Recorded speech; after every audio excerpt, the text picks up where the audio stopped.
Welcome to the Zandbergen Report, where wealth strategies and investment wisdom collide, featuring your distinguished host and certified financial planner, Bart Zandbergen. Welcome to the Zandbergen Report, a showcase for wealth strategies and investment wisdom that's essential for our evolving world. I am your host, Bart Zandbergen. Paul, I've missed you. Yes. You've been out. I thought Letitia was taking over the show. Yeah, that's what she told me. Is she? How did she do? She says this is my show. No, she brings in a different perspective. But you know what I miss? I miss like today's conversations, the mouth-watering, savory, luxury lifestyle stuff that only Bart Zandbergen knows about here. Well, what a great lead-in. I'm so pleased and honored to have Chef Craig Strong with us today. Chef, welcome to the show. Great to be here. Thanks for inviting me. Of course. Most of my listeners know that part of my brand is food and wine, so you're going to fit right in here. I certainly want to get a lot more into your current adventure, which is Oceanette, Maine, but I think it'd be great for people to hear kind of what got you where you are today. Well, I'll tell you, I started off loving restaurants from, growing up in a family that my mom was a really good home cook, and we had a garden in our backyard. My dad was a president of a drip irrigation company, and my brothers had to do weekend chores like mow the lawn, and mine was pull weeds in the garden. And as I saw these tomatoes and zucchinis growing, I thought, what's the next step but follow mom? And when I turned 16, it was time for me to get a job and make a little extra money. So I went to a restaurant and, started as most people do in the dish area, scrubbing pots, and then saw that the cooks were having more fun than me. And I said, well, I kind of like cooking, so let me get over there and learn a few recipes. And it just led to a love affair for restaurants and the restaurant life and the teamwork, and you eat pretty well. So it went from there. And then I went to culinary school in Washington, D.C., at a little French school called l'Académie des Cuisines.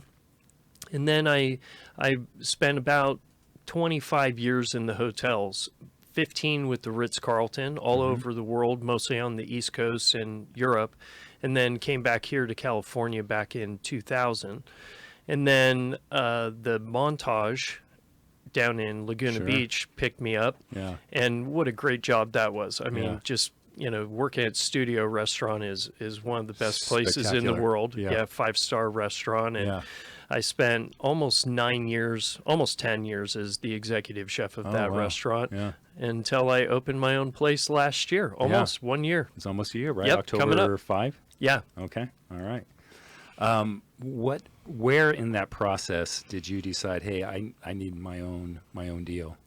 It's kind of been in the back of my mind for years, and things have come up, and I've looked at some restaurants, but I thought, I have a really good gig, working at some of these hotels. The infrastructure is very well set up. There's tremendous training programs and things like that.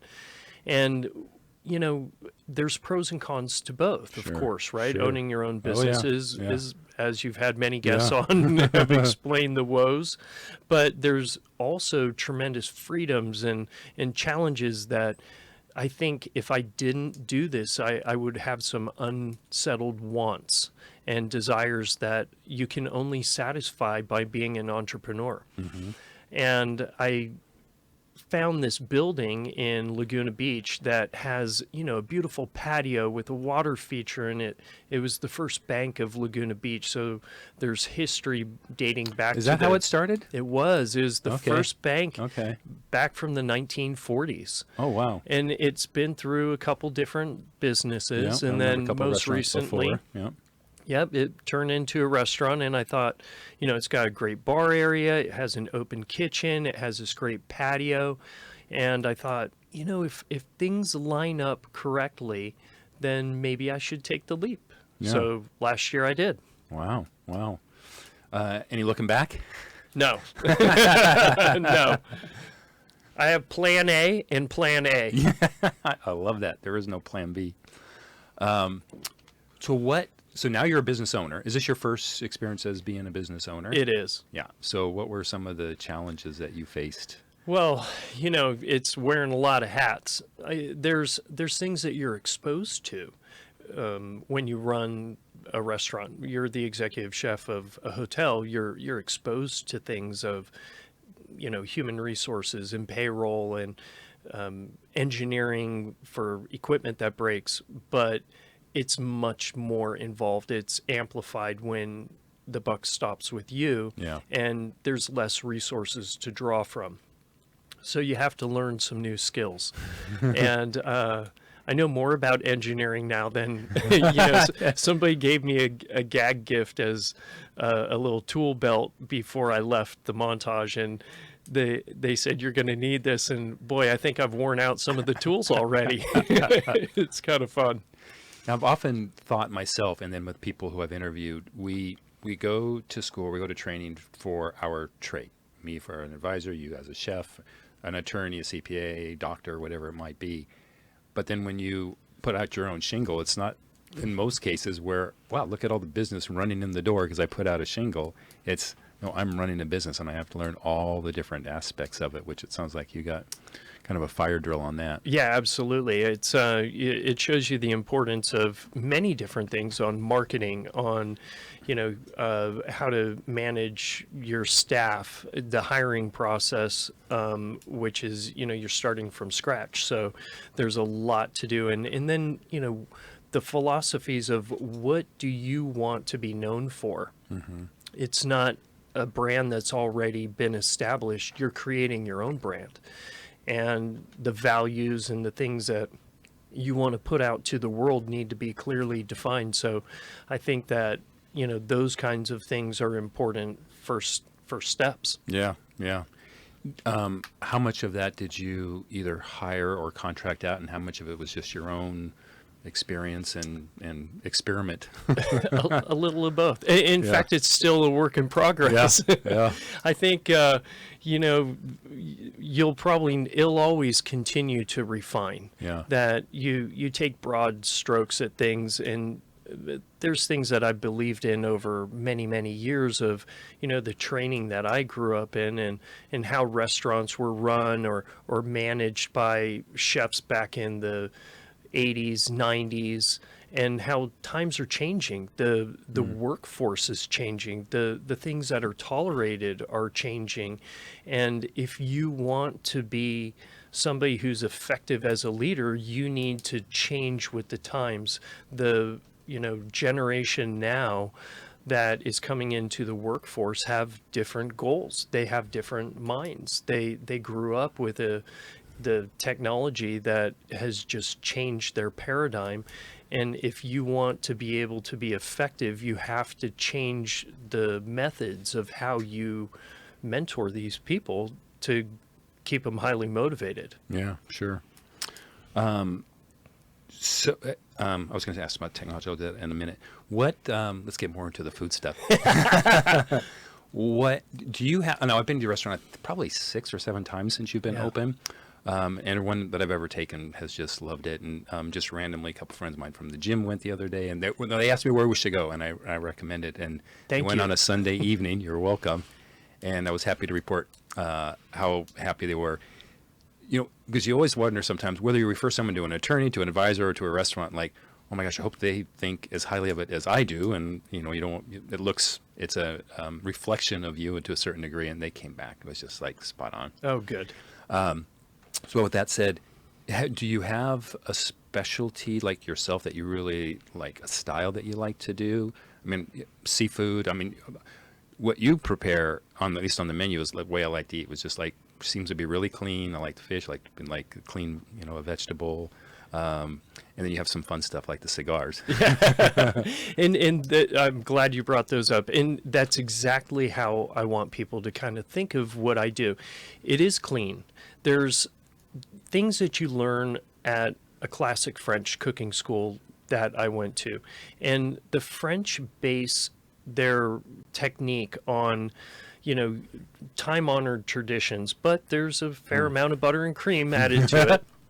But I lived in Barcelona for 2 years, and you're a product of your mentors and the places that you've lived or traveled, and 2 years in a country puts a big impact on you. And the food in the way that they eat is very different from the French. In fact, I remember when I first got to Spain, I was like, I'm going to show these Spaniards how to cook some French food. And I went to do this fish dish, and I put a little cream in it, and they're like, get that out of here. This is Spain. This is not France. Really? Let us show you. Yeah. And out comes olive oil and garlic. And so now I write menus kind of two-sided, where I use the French technique that understands how to coerce flavor out. They are the masters of making something taste just super delicious by great old French techniques.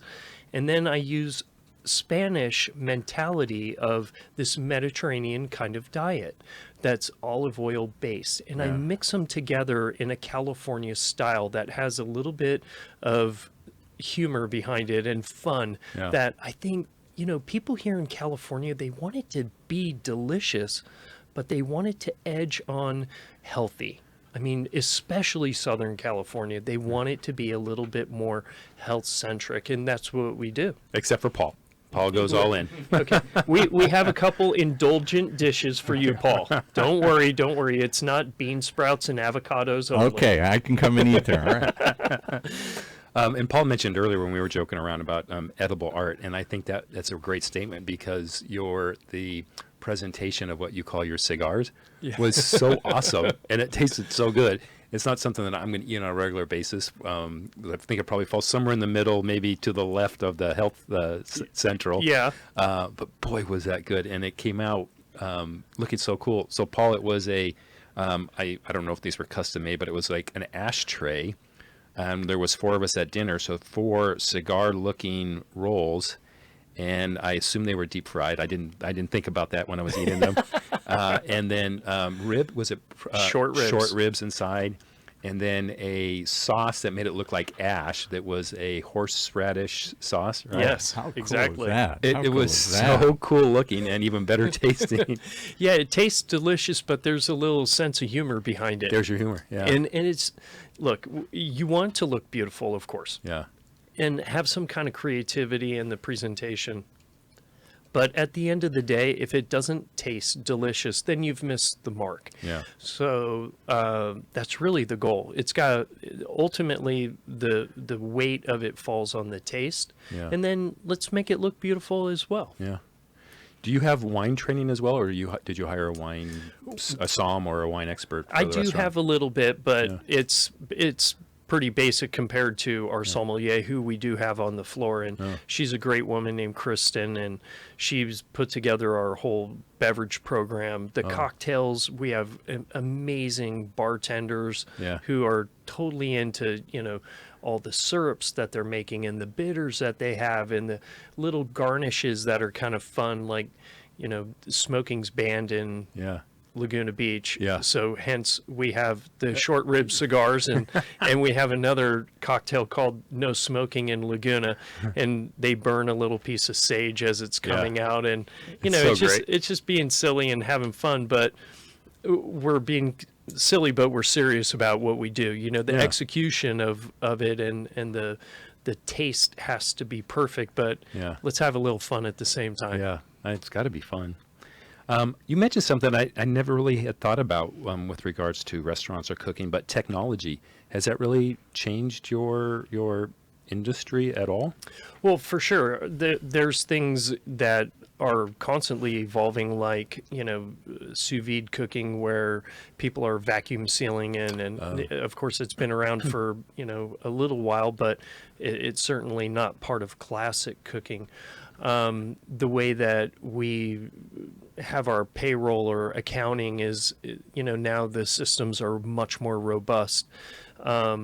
Our reservations hit my phone, and there's tons of reporting behind it that you could just geek out on all day long if you're into this, and you want to see the analytics of how people are ordering or what they're doing or reservation times or, are they coming early or late? And, it just gives you so much more data to be able to analyze the business on the backside to make good decisions moving forward. It just wasn't available 20 years ago.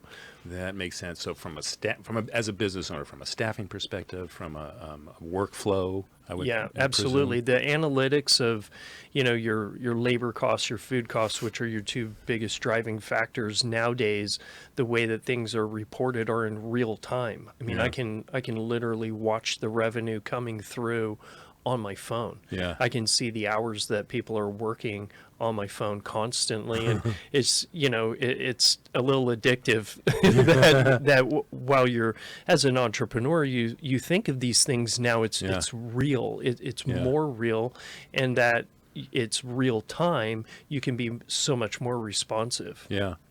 So back with your business hat on, there are talks, and we know it's a natural economic cycle, but we're going to have a recession sometime in the next few years. No one knows when. People like to think they know when.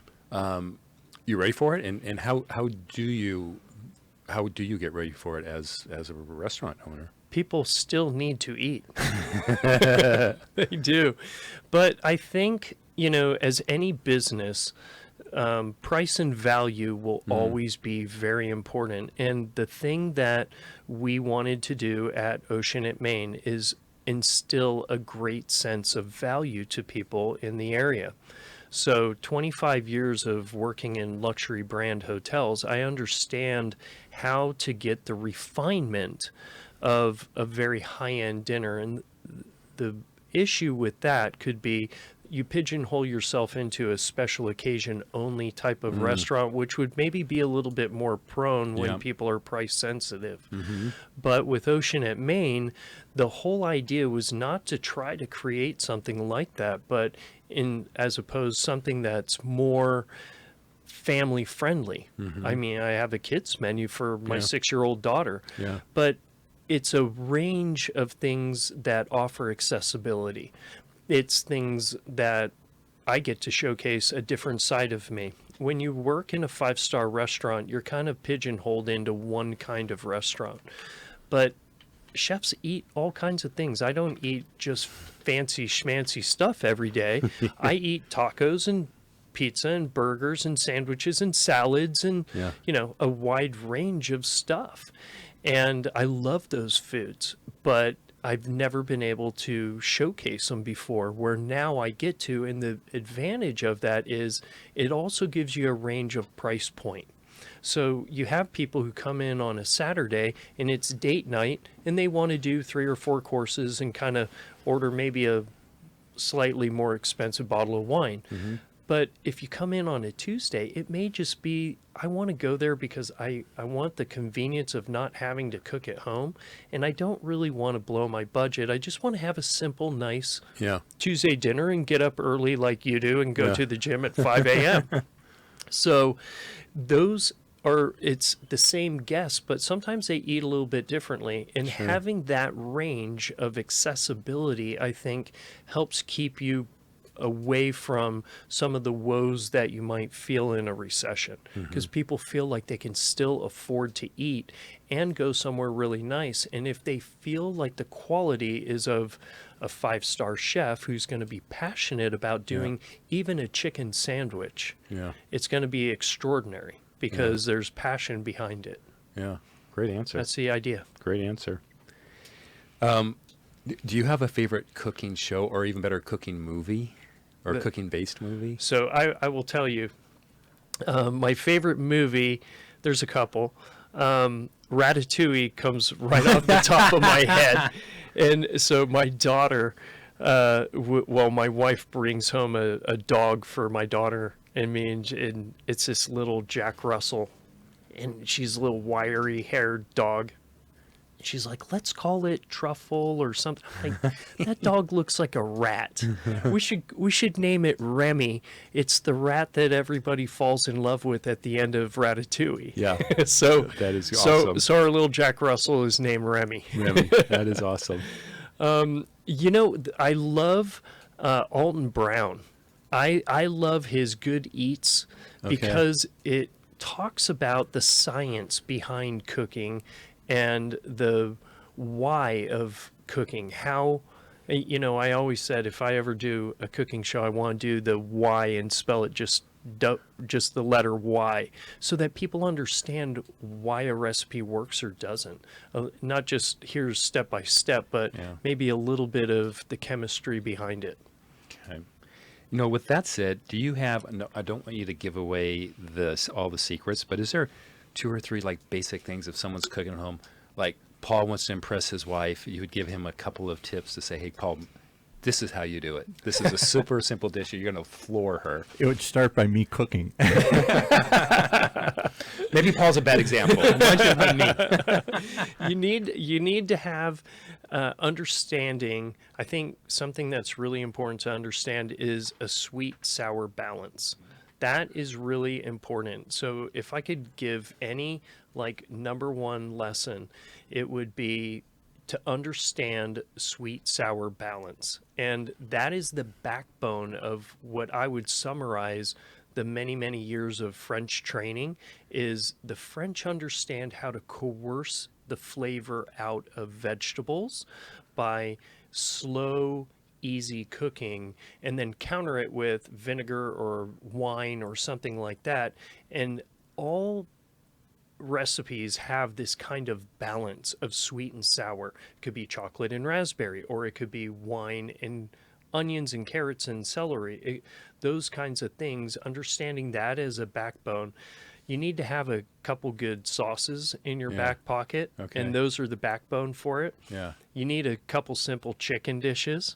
So, how to make 1 or 2 of those that are pretty easy. Yeah. And then maybe 1 or 2 desserts, especially if you're trying to woo the women. Paul's going to start with dessert. Can I ask you a question? Because I'm a dessert freak, and Okay. and I have a long loved going to restaurants, and it seems like there's been a decline in desserts over the last few years. Few restaurants have somebody preparing desserts like they used to. There isn't a pastry chef anymore in most restaurants. Is that just because of health? Is it because of budget, or both? But what's behind the demise of dessert? That's a really good question. I think that it's probably because it's a specialty, and most chefs don't do both. When I have in many of my restaurants, I was the chef and pastry chef, but currently I have a pastry chef, and I'm so glad that I do, because it is an important part of the overall experience. But I think some people think that that's a cost that maybe they don't want to invest in, and therefore they say, well, we could just buy a simple dessert. You can, and because desserts hold up and they're easy to transport, like a cake or a pie or something like that, the shelf life on it is a little bit better, but you get a lot of mediocrity. So if you're looking for something signature, you have to find the restaurants that have invested in a pastry chef. And Ocean at Maine is wanting to be signature in everything that we do. So that's why Kira Wilson is my pastry chef and doing a phenomenal job. And when you have desserts, you say, that's memorable. It's not just, oh, here's a piece of cake. Yeah.